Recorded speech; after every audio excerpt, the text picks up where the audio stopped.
I do think there are one or two things that I do need to mention to highlight one or two things and people who have meant quite a deal to us over the last 10 years. So if you'll bear with me, and I just want to highlight one or two resources and other things that we're involved in so you can see where we're going towards the future.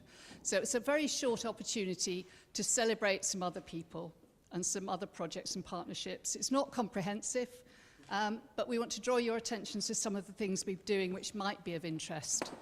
This was only just a flavour of a few aspects of our work, but very important aspects, and we're very grateful to all those who spoke today, so thank you to all of them.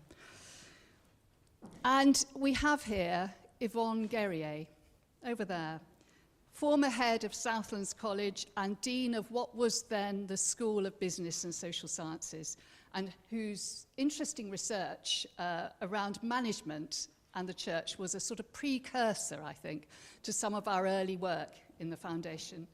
And you were with us, weren't you, Yvonne, at our first conference, which was called Management and Ministry, God and Mammon, ? Note the question mark.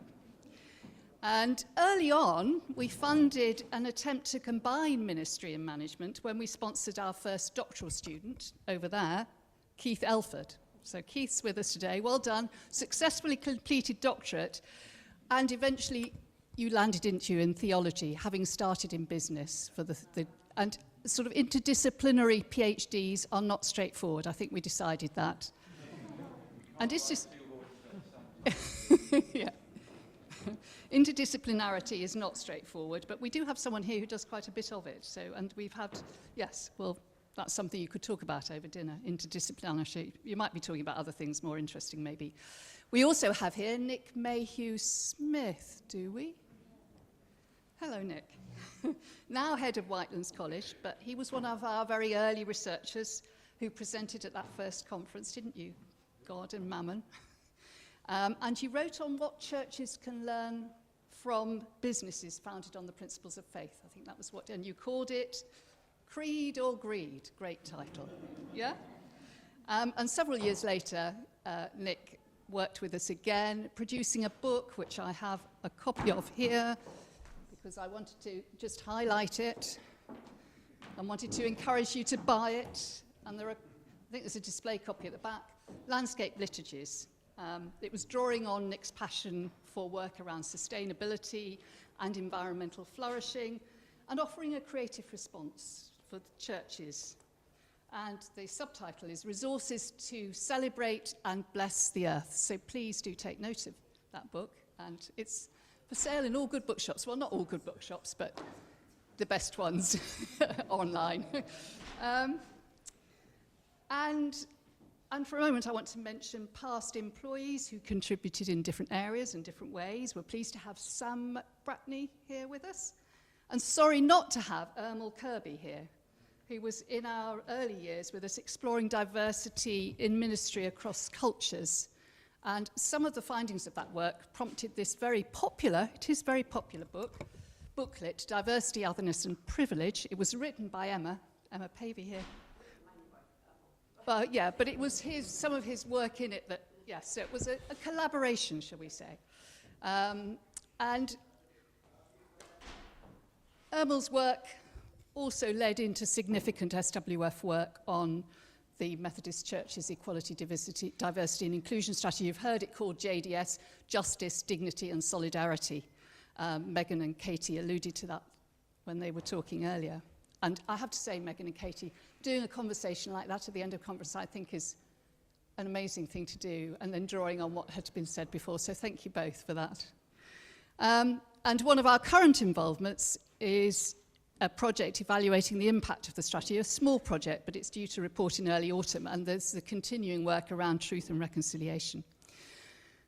We've just mentioned the diversity resource, but we'd also recommend, and we hope you could help yourself to a copy of this if you find it useful and interesting. I don't think Catherine Kissel is here. I was going to highlight her work around emotional regulation in ministry, which she does quite a lot of work there, and it's worth seeking her out. I think she may be at dinner. Is she going to be at dinner? Catherine Kissel, and she's written this book around emotional regulation and well-being in ministry. We have a few copies at the back there, I think. do help yourselves. Yes, we do. This isn't a sales pitch because we're giving these away, so it's not sales pitch. And actually, I ought to say about this, actually, and I've had lots of comments. This was designed by Emma here, who is an amazing, well, she's amazing lots of things, but an amazing designer. It's worth just picking up that book to look at its design. It's so beautiful. Look out for the owls. Where it says observation at the end of each chapter, you'll find little owls in tree that do different things at different stages, don't they? Yeah, go for it. I'm trying to be quick because I know you're really desperate to get to those drinks. But I did think I should also mention Leo Shimada, who was another member of our team. And you'll find 2 products of her work on the table there. One is a sort of beautifully constructed, and I haven't got it in front of me, book called Mapping Ministry, which is rich in insights from different perspectives, different faiths, different cultural backgrounds. And it was authored by Leah as part of her SWF role. It became a real focus of her life, I think, for some time. And it grew out of a conference on migration that we held in 2016. And I suppose whilst I'm mentioning Leah, there's another publication that she was part of, which was it's Ashes to Ashes. It's about death. And we worked with Theos on this particular publication. And there are a few of those at the back of the room that you might want to take on your way out.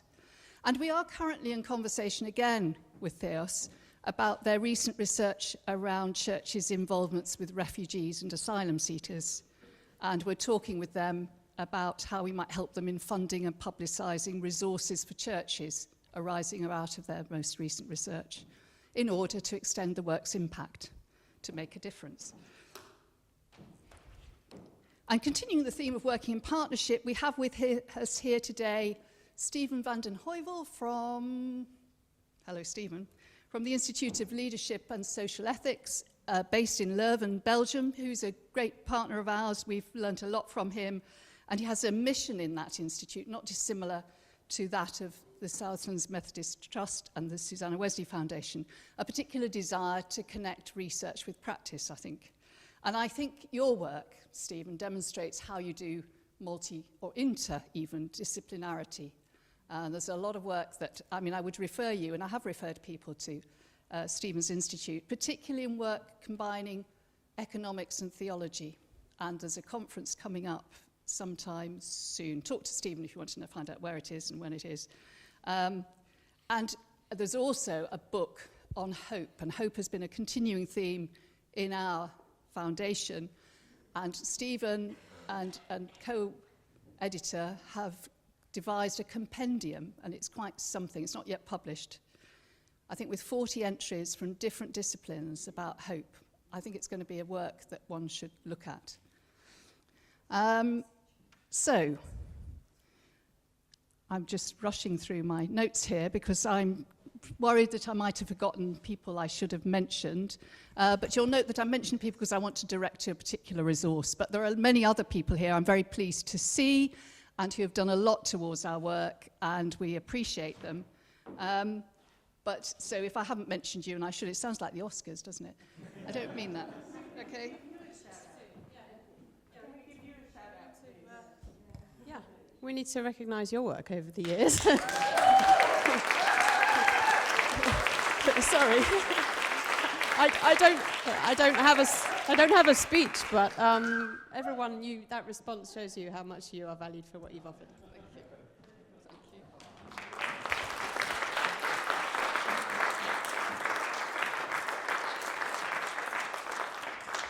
Thank you, Emma. Next on my notes was, do access our website too, because of our multi-talented colleague, Emma.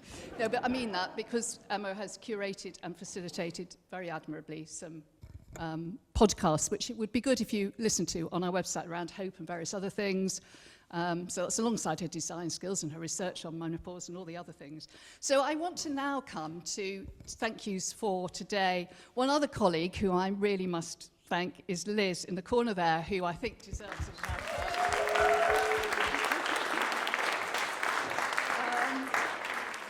But also to everybody who talked this afternoon, whether doing an interview, a panel, or a presentation, all of you, thank you so much. We appreciate that.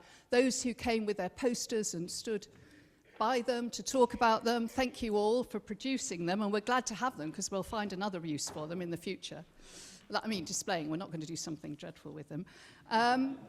And I've said, I mean, Emma, thank you for your design work and various things that you've done towards today and the website. And we really mean that, thank you.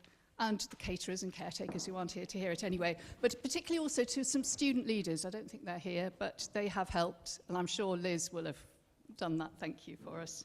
So, and thank you all for attending and for accompanying us on this 10-year journey.